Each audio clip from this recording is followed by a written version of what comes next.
Hey guys, this is Clayton Clemens. I work for State Representative Jackie Toledo of House District 60 in Florida, and I am also a CrossFit coach at CrossFit Hyde Park in Tampa, Florida. COVID-19 has had an interesting impact on my life in many ways.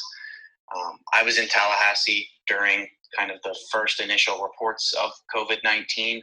While lawmakers were making laws, we were up there trying to monitor the situation from afar, since the first clusters were really centered in South Florida and Central Florida.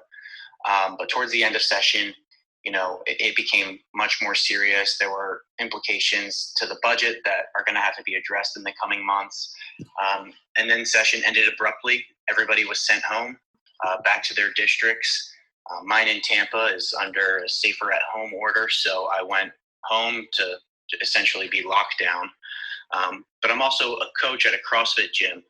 That gym ended up closing its doors proactively a few days before the governor's directive to close all gyms. And it adds definitely some layers of complexity to trying to interact, communicate, and hold members' attentions, because if you're not going into the gym, a lot of people wonder what they're paying for.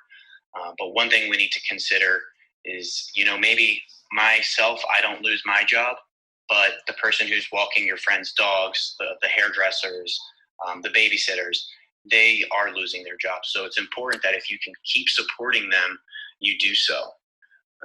In my capacity as a legislative aide for a state representative, we have a lot of people in our community that are confused and scared. And really all we can kind of advocate is to listen to the leaders, follow social distancing practices, keep your hands clean, don't be in groups of 10, follow the rules, and we'll get through this a lot faster. If you guys have any questions for me, please reach out. I'm able to link you up with community resources, whether you're in need of help or just looking to help. My cell phone is 267-614-1063. Take care. Hi, this is Dr. Stacia Alexander. I'm a licensed professional counselor in the Dallas, Texas area. And just to share my story of how coronavirus has impacted me professionally, we have had to take a considerable drop in the number of referrals that we can accept, because a lot of the services we provide are face-to-face interactions that don't do well over virtual means. Other than that, we've been able to continue providing individual and family counseling through virtual means, sometimes even phone sessions for those clients who don't have access to video conferencing options.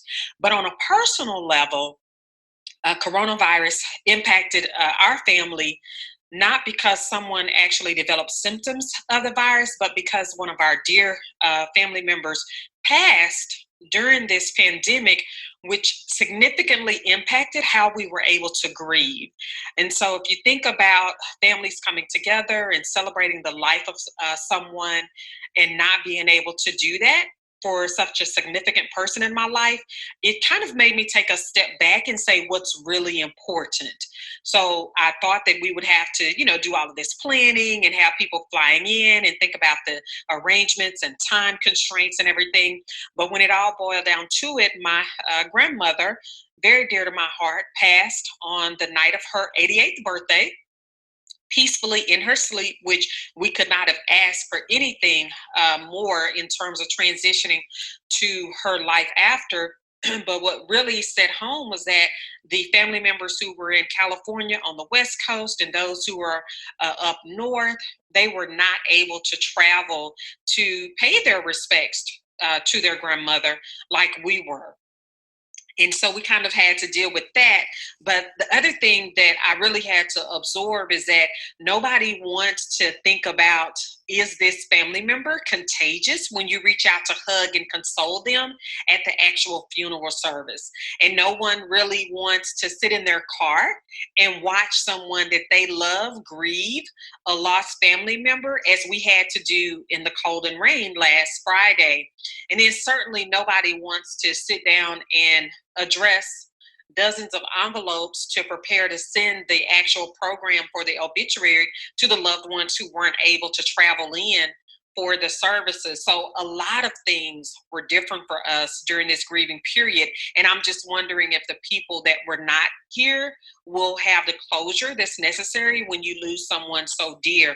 So while we have not been hit with illness, and we're very thankful for that in terms of family members, just to actually plan an end of life celebration for someone during this is strange. It feels really eerie when it all boils down to it. So Ben, I thank you for this platform that you have, where you're sharing these stories, because it is the personalization and the communication between those of us who will make it through. This is how we will get through it, because we're going to come together and band together and get to know one another on a different level, on a more personable level that is far different from the fast-paced society that we were living in before, where we wouldn't even stop to say hi. And that's what we're seeing now in our neighborhood, that families are walking with each other. You know whose children belong to who, and you know who goes to what house, because they're not driving into their garage real fast. It's just slowing us down, and I can appreciate the silver linings of this pandemic, even though there's a lot of loss. So thank you for doing this, and I appreciate it. And I just pray that everyone is safe out there, and that when we come out on the other side of this, that we're better people. Thank you. James Lawless, licensed mental health counselor. The coronavirus has affected us all greatly, and through this all, I've tried my best to focus on the positive ways that it's affected me. Professionally, I've been grateful to be in a position where I can support and help others as they try to adjust and cope with this significant change. The expansion and acceptance of telehealth during this period of time has allowed me to expand my practice and gives me the ability to connect with my current clients and new clients in a way that's accessible and affordable to them. Personally, this pandemic has affected me in the same ways that it's affected everyone else. Change is never easy, especially when it's not on our terms. And this involuntary change has allowed us the opportunity to get back to the basics, to focus more of our energy on what is within our control, especially while distractions are at a minimum. We're all in this journey together, and I'm certain that we will come out of this experience stronger and more together than ever. Hey everybody, my name is Kaywanda Lamb, aka The Winning Single Mom. I'm an author, speaker, and coach to single mothers, and I also run a language services company called SpanishForSmallBusiness.com. So I'm super excited to be on with Vince today.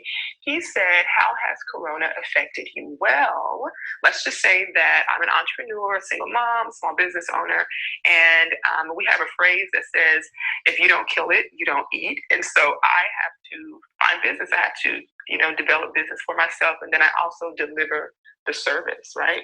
And so I will tell you that January was amazing. I got my first international mom client, been working on her project for the last 2 months, and a little bit over 2 months.